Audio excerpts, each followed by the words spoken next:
Your Excellency, the Governor, Engineer Abba Kabir Yusuf, Your Excellency, former Governor of Kano State, Senator Rabi Musa Kwankwaso, Your Excellency, the Deputy Governor, Comrade Abu Salam Abubakar, Right Honorable Speaker, distinguished senators, members of the National Assembly and State Assembly, Your Highnesses, the Emirs of Rano, Gaya and Karaye, ladies and gentlemen.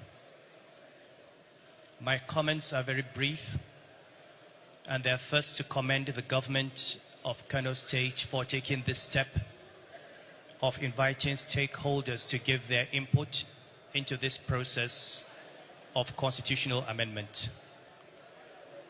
And to say that for us as emirs, whatever the government, in consultation with the people, decides will be the position of Kano, we endorse it 100%. We will also look at these documents. We know we have until Saturday, and if there are any inputs we have on this report, we shall invite the committee led by Professor Awali Adudu and give them our input to consider before final presentation.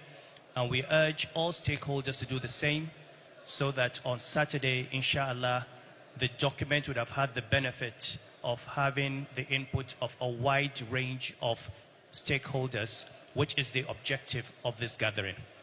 We pray to Allah that at the end of the day, the process will lead to an outcome that is beneficial to our state and to our country, and that will promote the peace and development of our nation.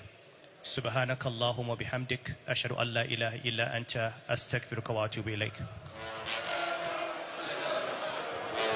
Allah ya ja zamanin sarki, Allah ya kara wa sarki lafiya. We have just heard from His Highness the Emir of Kano, Khalifa Dr. Muhammadu Sanusi II.